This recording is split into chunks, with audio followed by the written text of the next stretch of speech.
everybody, welcome back to the Desmo Works channel. And there's been a little bit of a gap between today's video and the last video, and that's because I've been arranging getting all the powder coating done for the frame, front subframe and engine parts. So last week I was out on the road just dropping those off to the place that I'm using. If I'm happy with the work that he's done on the powder coating and on the engine cases and the frame and that, I'll share who I've used because it's the first time I've used it. So I want to see the quality of the work before I recommend it to anybody that might want to use him as a supplier. So today's video, we are going to service the forks. So there you can see that they're a bit cleaner than when I took them off the bike. That's because I've had them in the part washer. So the actual feet of the fork are not in too bad condition. These are not adjustable in any way or form other than for the preload. So I'm not going to go to town in trying to make them look fantastic, because I may well at a later date swap them out for the slightly earlier forks that have got compression and rebound damping, just to give me a bit more flexibility. But I want to see how they ride first. So you can see that what we've got is an absolutely corroded dust seal. So I'm going to change dust seal, the oil seal that sits inside, and then the two sets of bushes, and then clean it all out and a fresh set of oil to go in there. So 2 forks. What I'm going to do is take you through one, but then I'll do the other off camera because it'll just be a repeat exercise. As always, I'm using pyramid parts for my seal kit and bushes, so not OEM, but I generally tend to find that these guys have been okay. I use them on my race bikes. I've used them on forks that I've built for other people where they've asked for it to be done on a budget. Obviously you can get direct Showa parts if you wish to do that. Slightly a bit more expensive. Trying to keep the cost down a little bit. Okay, so let's get into this. So first piece that we need to do with any strip down of a fork to service it is we need to get the top cap off. Now if you remember when I did the forks for the race bike, and I'll stick the little card up on the top there, what you did is you backed off your rebound damping, and then you backed off the compression damping that sat in the foot, and then backed off the preload before you did anything. And that was to make sure that all the settings were in the minimum point so that oil could flow freely through everything when you were reassembling it. All I've got to do on here is I've just got to back off the preload tension for the spring, because that's the only adjustment I've got in here. And you always want to take the spring tension off before you take the cap off so that this doesn't go flying and injure you in any way or form. Now I do this in one of 2 ways. You can take this circlip off and completely, so if I just pop that off, take this little clip off, that means you can back the preload right out and completely disassemble the assembly. Or you can just take the preload out to its maximum, which would act against that circlip. So last time I did this, I did it straight up to the stop. This time I'm going to take it completely apart so that you can see it, because there's so little work required on this fork. I just thought it would be a good way to show you the additional work that you can do on there.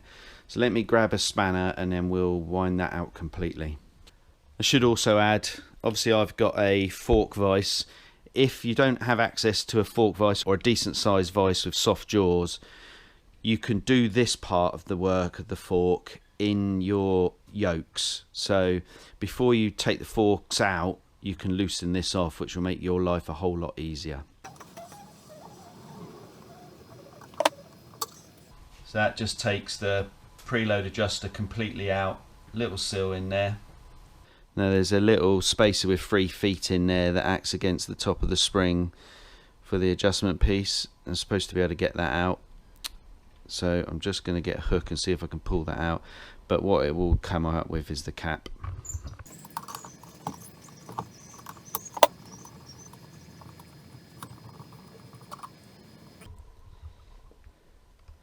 So the cap's off, but it's obviously still attached to the cartridge assembly.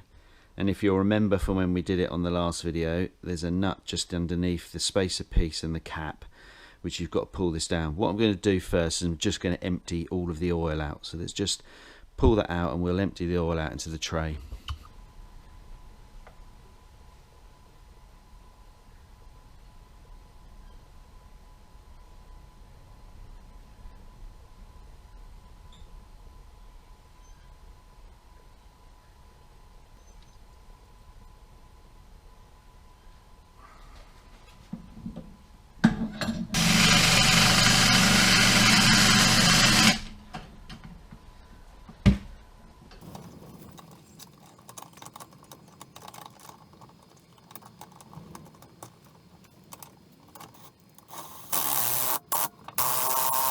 What the fork spring compressor has allowed us to do is compress the fork spring completely to allow us to get to the cap securing screw, which is just here. So we will hold the body, then undo that, and that will enable us to remove the preload adjusting cap, or the fork cap.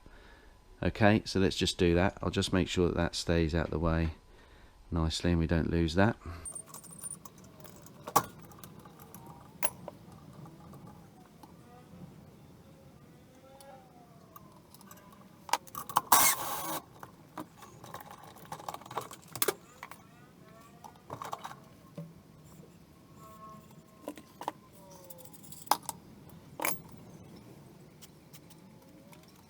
That's the little three-legged piece that the preload adjusting nut acts against. What I've done is I always lay out the parts in the way they've come off. So circlip, then the adjuster nut, then the three-legged prong, top cap, the nut for the top cap, the spacer ring for the preload, the top cap spacer, then the spacer tube for the fork, for the spring, sorry, spacer tube for the spring, and then the spring itself. What I've left in there now, if I just grab it and pull it up, I've left in the cartridge assembly. Okay, so I'm not going to pull that completely out because I'm only doing the fork seals. But if you wanted to take out the cartridge assembly, there's a bolt just up in here, and if you undo that it will pull the whole cartridge assembly out. But I'm not going to do that because that's going further than I need to for the bush and seal replacement.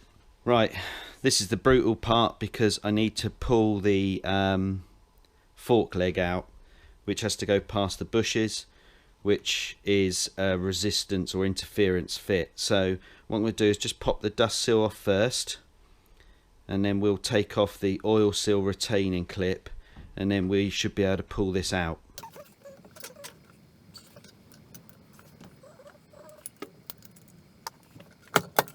There you go, good whack, and that gets that out. So what you've got there, oil seal, that is the outer bush, then you've got the inner bush just there.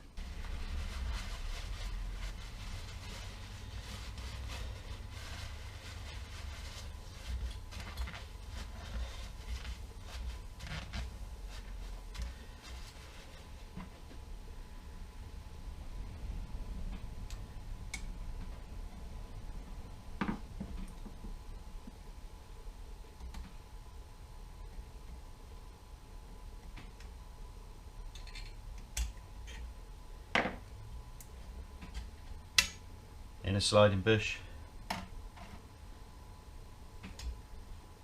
fork leg bush, spacer ring,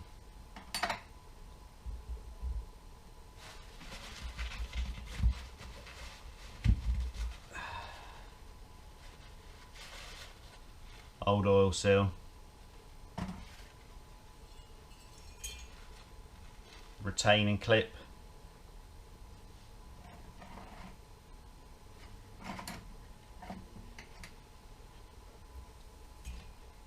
dust seal. Okay, so now the fork leg's out, what you just want to look is in the swept area, any signs of damage. So we've got a small bit of a burr right at the bottom end of the travel. Other than that, it's not too bad. Actually, there's a little bit there. So I'm just going to get a bit of 600 grit wet and dry and just clean that off.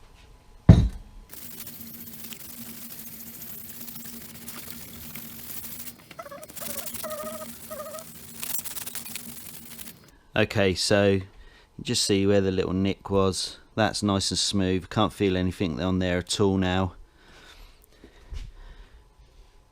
Likewise with the one that was there, nice and smooth. Hard chrome, so it doesn't matter. The key piece to remember is to clean that way round, so left to right around the circumference. Don't go up and down, because that will give you small scratches up and down that could allow oil through. Alright, so just a little bit of a tip there. Why we need to replace the dust seal, you can see completely rotten and blown, as was the bottom of the oil seal as well, so it's just where it's been sat in a lot of water. So new dust seal and oil seal. I'm just going to do on the back face here a little bit of red grease.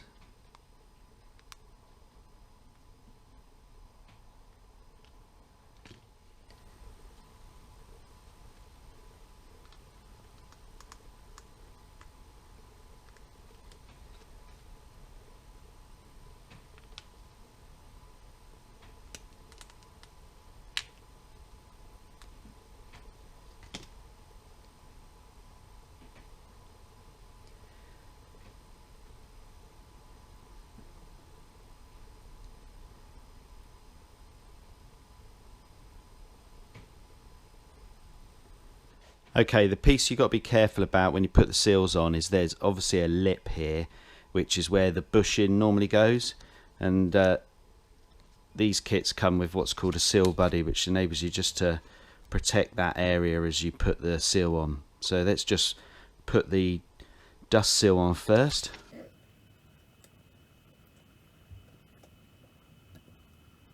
Now we put the oil clip back on.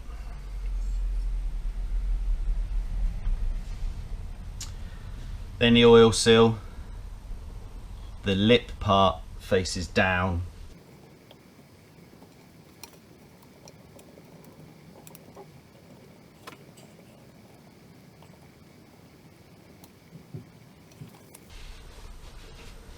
Spacer ring.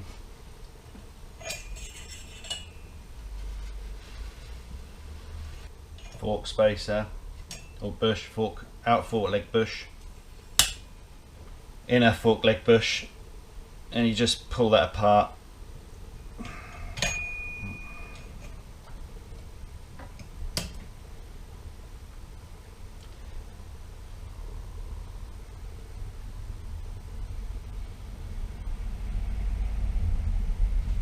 Okay, I've cleaned out where the bush is going to sit and then where the seal is going to sit. What I'm going to do is just gently heat this with a heat gun, just so I can get a bit of expansion into it, which make my life a little bit easier in putting the fork leg in.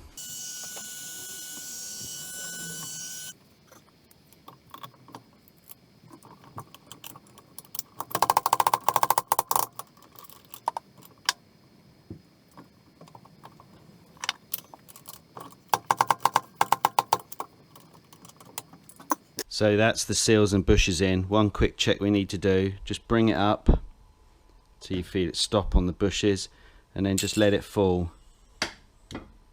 So we're just doing that to show that there's no stiction. So just again, so that's all good. Alright, now I need to just put the retaining clip in.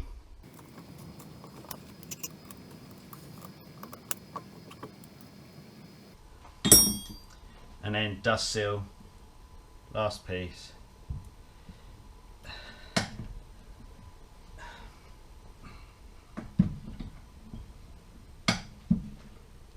Okay, that's all of the seals and bushes done on this fork leg. Okay, so we're going to put the oil into the fork tubes. Now, I think on the other set of Showas you do it with the fork spring in. According to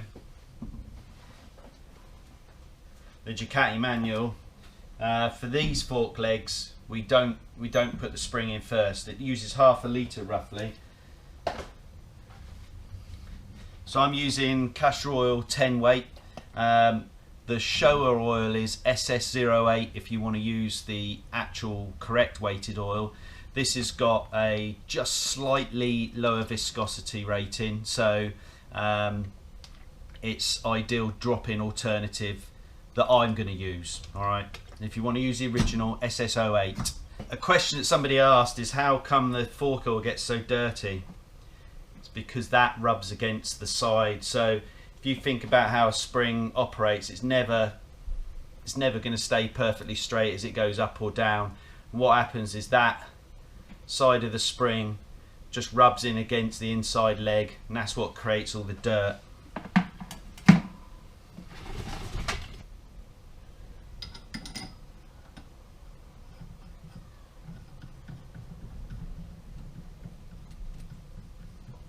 Right, so just put an extension on the damper rods, that's so I can move it up and down easier.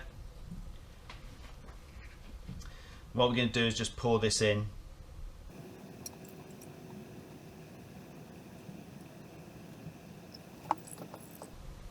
Just going to work the damper back, and you'll start feeling resistance as it fills the cartridge.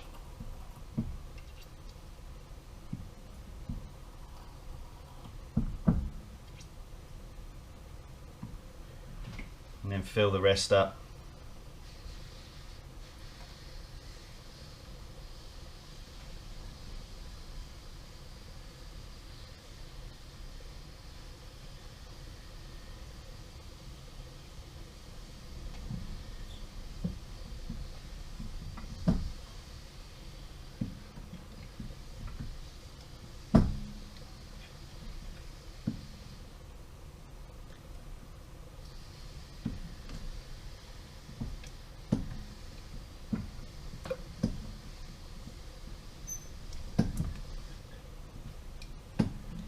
And that's got resistance both ways, and just see if it just drops gently down.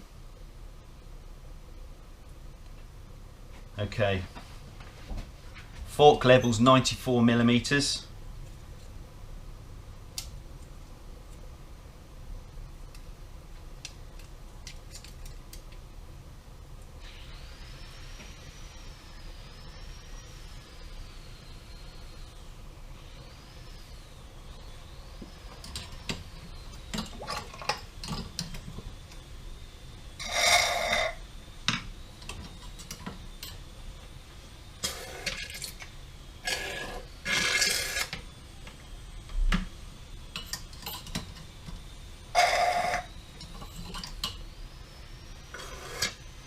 Okay, you won't be able to, well, you might be able to see it down there, but that's 94mm. Now you can play around with the compression by messing around with the fork level or the air gap. But what I'm going to leave it completely standard because I've never ridden this bike and I don't know how these forks behave. But there's good resistance coming up and a steady resistance going down as well. So that's nicely bled, which is what you're doing with the damper cartridge by moving it up and down, is bleeding it to get rid of any air. Alright. Okay. Next, put in the fork, spring.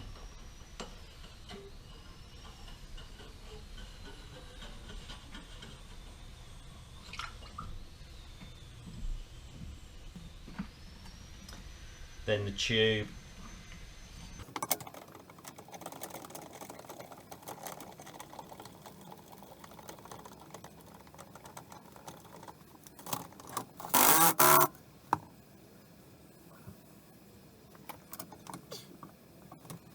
Not going to use the gun because it's spilling the oil out. I need enough clearance to get the cap on.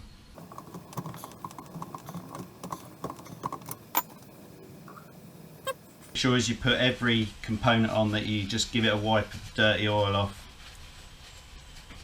It's a spacer cap.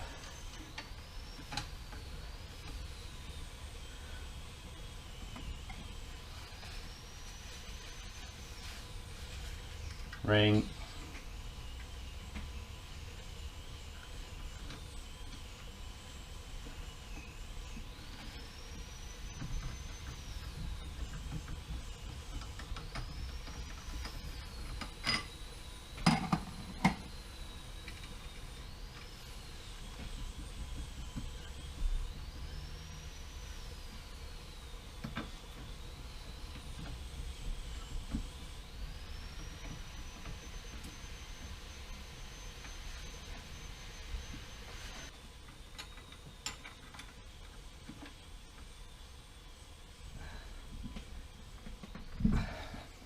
That should be to 24 Newton meters.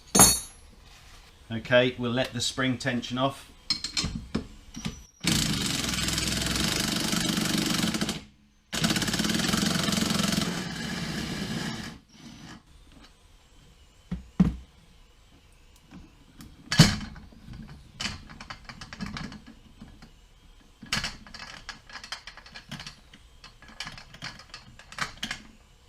Put the 3-prong leg back in.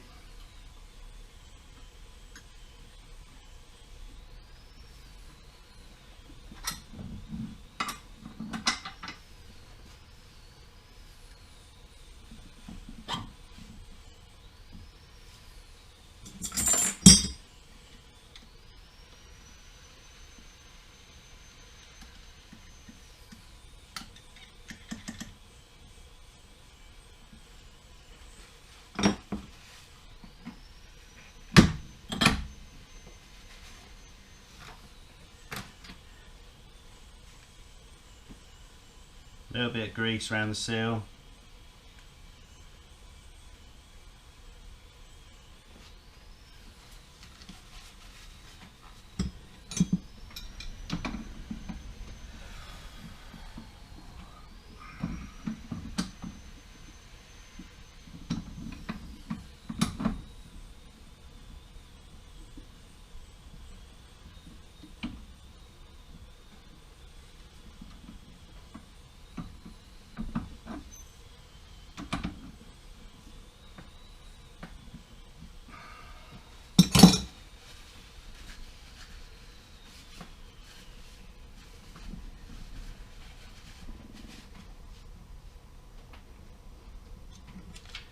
Then the preload adjust nut.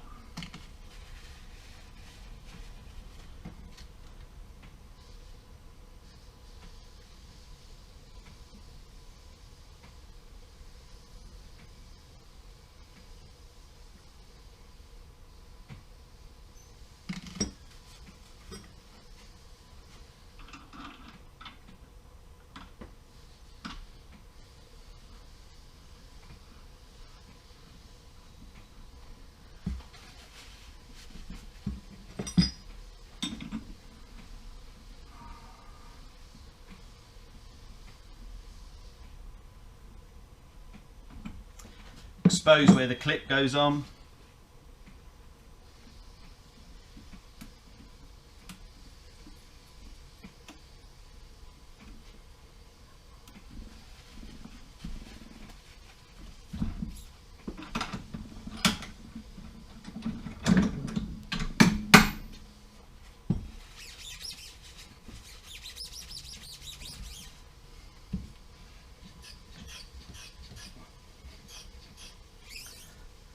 One fork leg, so one completely finished fork leg. So that's been new dust seal, new oil seal, new bush for the inner and outer legs. I've then put fresh oil in, which has been 10 weight fork oil from Castor, which has got just slightly lower viscous rating than the Showa SS08 oil. And the air gap has been set to 94mm as per the manual without the spring in. What I'm going to do is I'm going to do the other fork leg off camera. So that will be it for now. Hope you enjoyed this video. If you did, chuck us a like. If you've got any questions or comments about the suspension, then just put them in the comment section down below and I'll try to get back an answer to you as quickly as possible. And if you're not a subscriber to the channel, would really welcome you. So hit that subscribe button and the bell for future notification of more content. Thanks for watching. See you at the next video. Cheers in. Bye.